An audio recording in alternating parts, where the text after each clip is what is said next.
Hello friend, welcome to my channel সুন্দর ইতিহাসের পক্ষ থেকে জানাই আন্তরিক শুভেচ্ছা ও অভিনন্দন। আজকে আরেকটি নতুন ভিডিওতে আপনাদের স্বাগত জানাচ্ছি।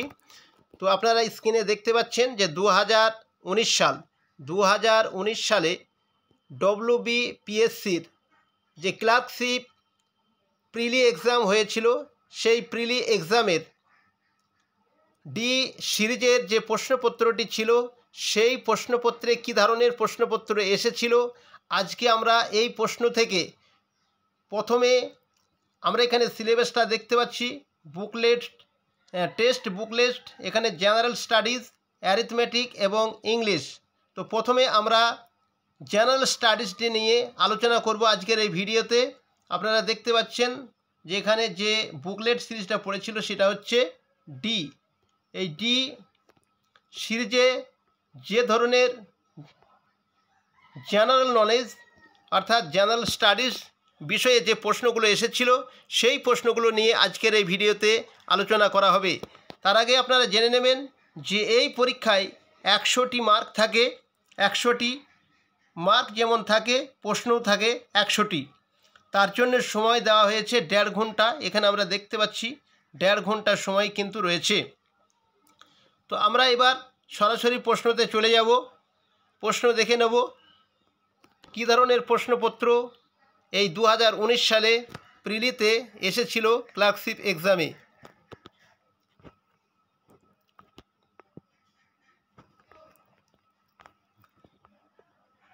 প্রথম প্রশ্ন ইংরাজি এবং বাংলা দুটি ভার্সনেই কিন্তু পরীক্ষা হয়েছিল। এটা আমরা প্রথম প্রশ্ন দেখব, আমরা বাংলা থেকেই দেখে নেব।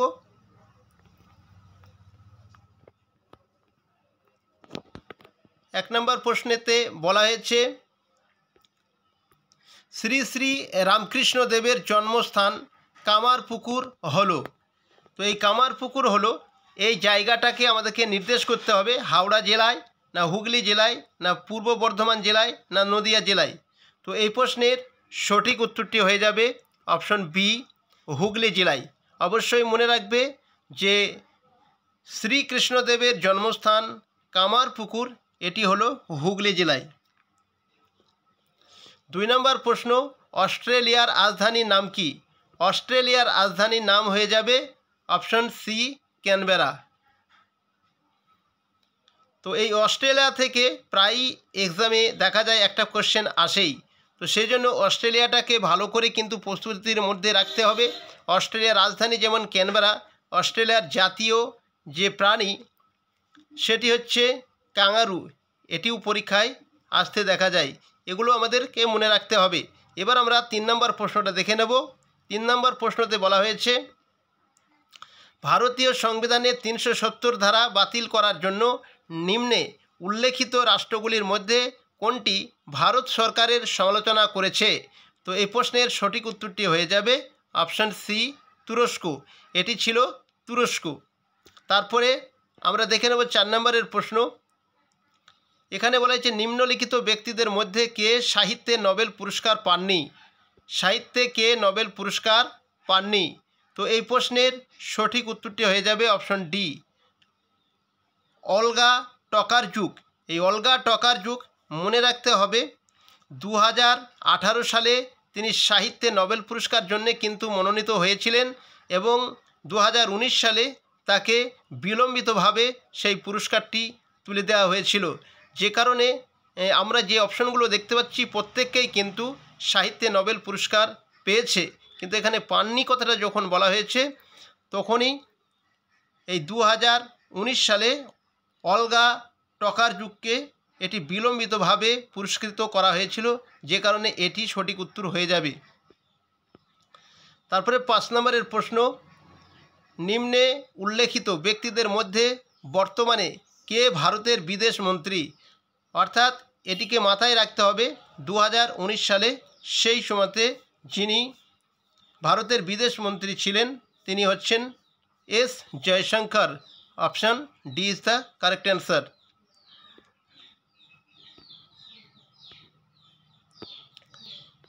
এবারে আমরা 6 নম্বরের প্রশ্ন দেখে নেব। নিম্নে উল্লেখিত ব্যক্তিদের মধ্যে কে হকি খেলোয়াড় নন? অপশনগুলো আপনারা দেখে নেন ধ্যানচাঁদ, যাকে আমরা জানি হকি খেলার জাদুকর বলা হয়ে থাকে। তো মিলখা সিং, সর্দার সিং, সন্দীপ সিং। তো এই প্রশ্নের সঠিক উত্তরটি হয়ে যাবে অপশন বি, মিলখা সিং। এই মিলখা সিং কিন্তু হকি খেলার সঙ্গে যুক্ত ছিলেন না, তিনি ছিলেন একজন দৌড়বিদ। তারপরের প্রশ্ন আমরা দেখে নেব 7 নম্বরের প্রশ্ন। 2019 সালের সংসদীয় নির্বাচনে প্রধানমন্ত্রী কোন নির্বাচনী কেন্দ্র থেকে এসেছেন? তাহলে 2019 সালে যিনি প্রধানমন্ত্রী আমরা সকলেই জানি, বর্তমান যিনি প্রধানমন্ত্রী আছেন নরেন্দ্র মোদী। তো দামোদর দাস নরেন্দ্র মোদী সেই সময় তিনি যে নির্বাচনী কেন্দ্র থেকে এসেছিলেন সেটির সঠিক উত্তরটি হয়ে যাবে অপশন বি, বারাণসী।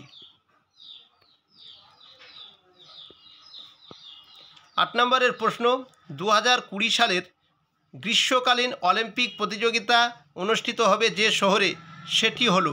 তো এই প্রশ্নের সঠিক উত্তরটা হয়ে যাবে টোকিও, জাপানের রাজধানী টোকিও। 2020 সালে এটি প্রতিযোগিতা মানে অলিম্পিক প্রতিযোগিতাটি এখানে অনুষ্ঠিত হয়েছিল। তো এটা 2019 সালের প্রশ্ন, প্রত্যেকেই মনে রাখবে 2019 সালের প্রশ্ন নিয়ে আমরা আলোচনা করছি। এরপরে যে ধরনের প্রশ্নগুলো আসবে সেই প্রশ্নগুলোকে চিন্তাভাবনা করে আপনাদের সামনে নতুন করে ভিডিও তৈরি করে দেওয়া হবে, যে প্রশ্নগুলো আপনাদের ঠিক একই লেভেলের প্রশ্ন এই 2019 সালের মতো এবং বর্তমানে যে পরিস্থিতি তার উপরে ভিত্তি করে প্রশ্নপত্র কিন্তু তৈরি করা হবে। তো আপনারা দেখতে থাকুন এই সুন্দর ইতিহাস চ্যানেল থেকে, সুন্দরভাবে আপনারা পেয়ে যাবেন এখানে গুরুত্বপূর্ণ প্রশ্ন উত্তর। তো চলুন দেখে নিই 9 প্রশ্নটা কি বলেছে। 2019 সালে বিশ্ব শান্তির জন্য নোবেল পুরস্কার পেলেন। তো এই প্রশ্নের সঠিক উত্তরটি হয়ে যাবে অপশন বি, আবি আহমেদ। 10 নম্বরের প্রশ্ন। নিম্নে উল্লেখিত রাষ্ট্রগুলির মধ্যে কোথায় ভারতীয় দূতাবাসের প্রধানকে হাই কমিশনার বলা হয়? তো এই প্রশ্নের সঠিক উত্তরটা হয়ে যাবে অপশন বি, যুক্তরাষ্ট্র।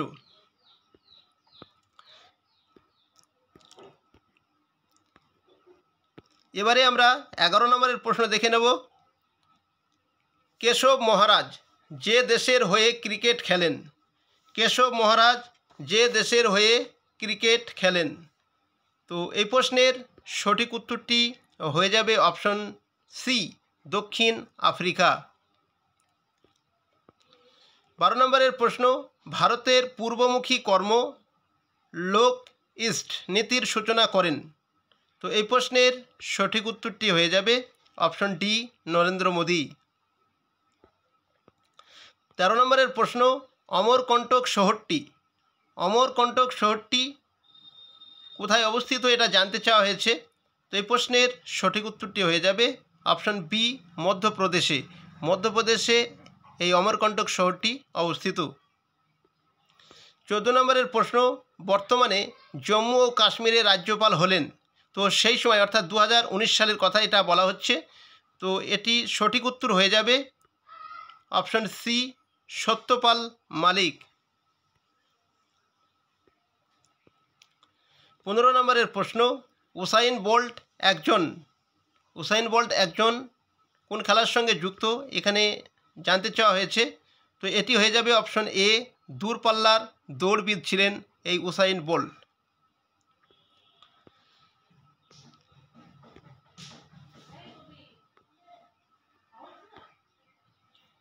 এবারে 16 নম্বরের প্রশ্নটা দেখে নেব। টেস্ট খেলায় কোন ভারতীয় ক্রিকেটার সর্বাধিক দ্বিশত রান করেছেন? তো এই প্রশ্নের সঠিক উত্তরটি হয়ে যাবে অপশন বি, বিরাট কোহলি। 17 নম্বরের প্রশ্ন। 1944 সালের 14 এপ্রিল ব্রিটিশ সেনাবাহিনীকে পরাস্ত করে INA যেখানে ভারতীয় পতাকা উত্তোলন করেছিল সে জায়গার নাম হলো অপশন বি, ময়রাং। 18 নম্বরের প্রশ্ন। কমনওয়েলথ গেমস কোন বছরে ভারতে অনুষ্ঠিত হয়? তো এই প্রশ্নের সঠিক উত্তরটি হয়ে যাবে অপশন বি 2010 সালে। 19 নম্বরের প্রশ্ন, নিম্নে উল্লেখিত ব্যক্তিগণের মধ্যে কে ভারতীয় জাতীয় কংগ্রেসের প্রথম সভাপতি ছিলেন? তো এই প্রশ্নের সঠিক উত্তরটি হয়ে যাবে অপশন সি উমেশচন্দ্র ব্যানার্জি। 20 নম্বরের প্রশ্ন, নিচে উল্লেখিত বন্দরগুলির মধ্যে কোনটির অবস্থান পাকিস্তানে নয়? তো এই প্রশ্নের সঠিক উত্তরটি হয়ে যাবে অপশন ডি বন্দর আব্বাস।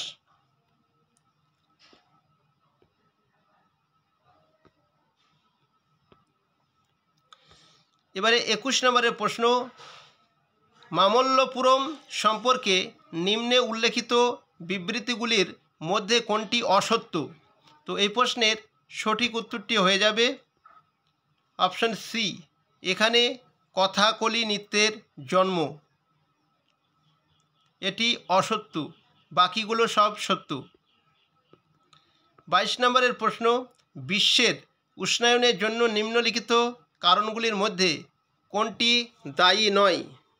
তো এই প্রশ্নের যেটা সঠিক উত্তর হয়ে যাবে তা হলো অপশন সি সৌরশক্তির ব্যবহার। 23 নম্বরের প্রশ্ন, নিম্নে উল্লেখিত নোবেল পুরস্কার বিজয়ীদের মধ্যে কোন ব্যক্তির কলকাতার সঙ্গে বিশেষ কোনো যোগাযোগ ছিল না? তো এই প্রশ্নের সঠিক উত্তরটি হয়ে যাবে অপশন বি হরগোবিন্দ খরানা। 24 নম্বরের প্রশ্ন, নিম্নলিখিত রাজ্যগুলির মধ্যে কোনটিতে চায়ের উৎপাদন হয় না? তো এই প্রশ্নের সঠিক উত্তরটি হয়ে যাবে অপশন সি মধ্যপ্রদেশ। 25 নম্বরের প্রশ্ন, ভারতের পরমাণু শক্তি কমিশনের প্রথম সভাপতি ছিলেন? তো এই প্রশ্নের সঠিক উত্তরটি হয়ে যাবে অপশন এ হোমিও ভাবা।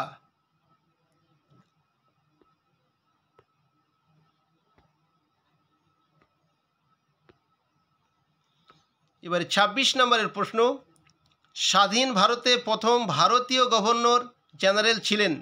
তো এই প্রশ্নের সঠিক উত্তরটি হয়ে যাবে অপশন বি সি রাজা গোপালাচারী।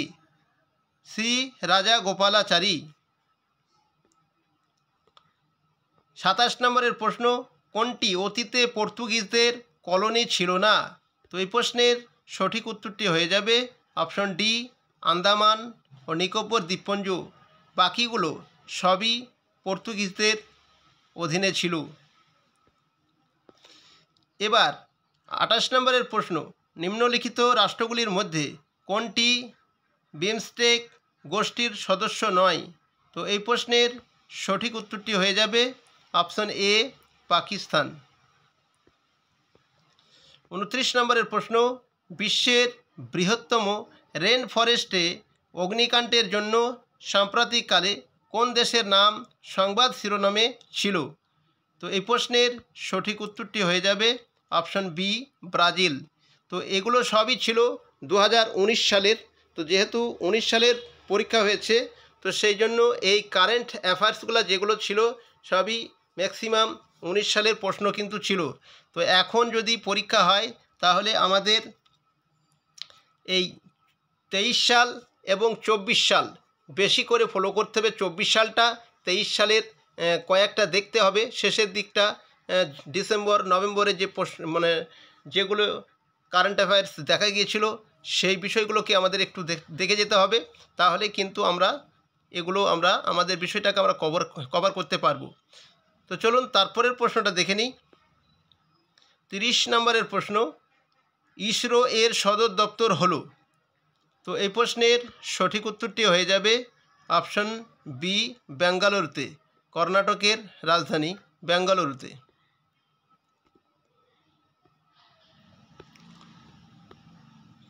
এবারে 31 নম্বরের প্রশ্ন, 2019-এর সংসদীয় নির্বাচনে রাহুল গান্ধী যে নির্বাচন কেন্দ্র থেকে জয়লাভ করেন এটির সঠিক উত্তরটি হয়ে যাবে অপশন বি ওয়ানাদ। তো এগুলোকে খেয়াল রাখতে হবে কোন জায়গা থেকে বেশিরভাগ প্রশ্নগুলো আসছে। ঠিক একইভাবে আমাদেরকে কিন্তু প্রস্তুতি নিয়ে যেতে হবে এবং বর্তমান পরিস্থিতির দিকে লক্ষ্য রেখে কিন্তু পড়াশোনা করে যেতে হবে। তারপরের প্রশ্ন দেখে নেব 32 নম্বরের প্রশ্ন, নিম্নে উল্লেখিত দেশগুলির মধ্যে কোন দেশে বসবাসকারী কুর্শিদদের ওপর হাল আমলে তুরস্ক আক্রমণ করেছে? তো এই প্রশ্নের সঠিক উত্তরটি হয়ে যাবে অপশন সি, সিরিয়া। 33 নম্বরের প্রশ্ন, নিম্নে উল্লেখিত স্থানগুলির মধ্যে কোনটি একটি স্বাধীন রাষ্ট্র নয়? তো এই প্রশ্নের সঠিক উত্তরটি হয়ে যাবে অপশন সি, আলাস্কা। 34 নম্বরের প্রশ্ন, ভারতের একটি অঙ্গরাজ্যের রাজ্যপালকে নিয়োগ করেন? তো এই প্রশ্নের সঠিক উত্তরটি হয়ে যাবে অপশন সি, রাষ্ট্রপতি। 35 নম্বরের প্রশ্ন, অশনি সংকেত গ্রন্থের রচয়িতা হলেন? তো এই প্রশ্নের সঠিক উত্তরটি হয়ে যাবে অপশন এ, বিভূতিভূষণ বন্দ্যোপাধ্যায়। 36 নম্বরের প্রশ্ন, আলেকজান্ডার কখন ভারতবর্ষ আক্রমণ করেন? তো এই প্রশ্নের সঠিক উত্তরটি হয়ে যাবে অপশন সি, খ্রিস্টপূর্ব 326-এ।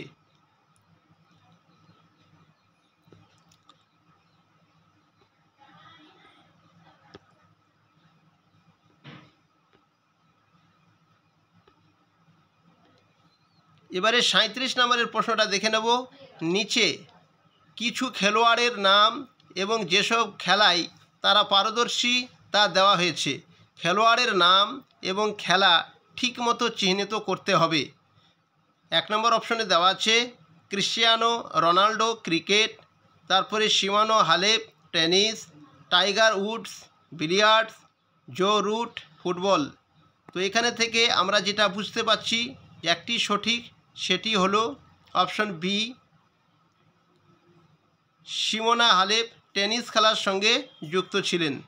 বাকিগুলো কিন্তু কোনো খেলার সঙ্গে যুক্ত ছিলেন না। অন্য যেমন ক্রিশ্চিয়ানো রোনাল্ডো এখানে ক্রিকেট দিয়েছে, ফুটবল খেলার সঙ্গে হবে। ঠিক এইভাবে কিন্তু কেউ না কেউ অন্য কোনো খেলার সঙ্গে যুক্ত ছিল, এই খেলাগুলো সঙ্গে কিন্তু তেনারা যুক্ত ছিলেন না। তারপরে আমরা দেখব 38-এর প্রশ্ন, নিম্নে উল্লেখিত নদীগুলোর মধ্যে কোনটির উৎস হিমালয়ে? তো হিমালয় থেকে কোন নদীটি তৈরি হয়েছে সেটি আমাদের খুঁজতে হবে। তো এই প্রশ্নের সঠিক উত্তরটি হয়ে যাবে অপশন সি, ব্রহ্মপুত্র। 39 নম্বরের প্রশ্ন, স্বামী বিবেকানন্দ শিকাগো ধর্ম সম্মেলনে বক্তৃতা দিয়েছিলেন? তো কোন সময় দিয়েছিলেন সময়টা এখানে জানতে চাওয়া হয়েছে। এই প্রশ্নের সঠিক উত্তরটি হয়ে যাবে অপশন সি, 1893 সালে। 40 নম্বরের প্রশ্ন, রবীন্দ্রনাথ ঠাকুর তার নাইট উপাধি পরিত্যাগ করেন? তো এই প্রশ্নের সঠিক উত্তরটি হয়ে যাবে অপশন ডি, 1919 সালে। তো এখানে যে অপশনটা দেওয়া আছে সেই অপশনটা এখানে আমাদেরকে মেনে নিতে হবে। তো এই ছিল আজকের ভিডিওটি কেমন লাগলো? যদি ভালো লেগে থাকে অবশ্যই লাইক করবে এবং বন্ধুদেরকে বেশি বেশি করে শেয়ার করে দেবে, তারাও যেন এই ধরনের প্রশ্নপত্রগুলো দেখে নিয়ে পরবর্তী পরীক্ষার জন্য প্রস্তুতিটা ভালোভাবে নিতে পারে। তো এই পর্যন্ত, দেখা হচ্ছে অন্য কোনো একটি নতুন ভিডিওতে। ততক্ষণে ভালো থাকবেন, সুস্থ থাকবেন। Thank you for watching.